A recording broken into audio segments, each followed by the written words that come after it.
Burada чоң ажик айтат эле, үйлөнөрдө кыздардын бетин жууп көрүп эле адашып каласыңар деп.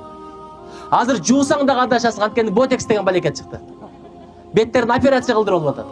Корея, Кытайга барсаң укмуш сулуу кылып коет экен.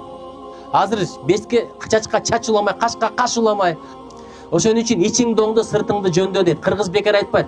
Ичиңди эле оңдоп койсоң, сыртың өзү эле сулуу болуп кетет экен.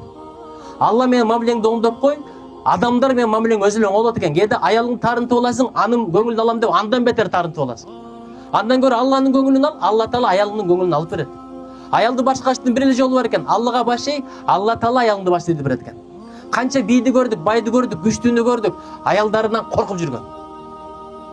Аялдар менен ынтымак боло албай жүргөн. Эмнеге? Алла менен мамилени курган эмес.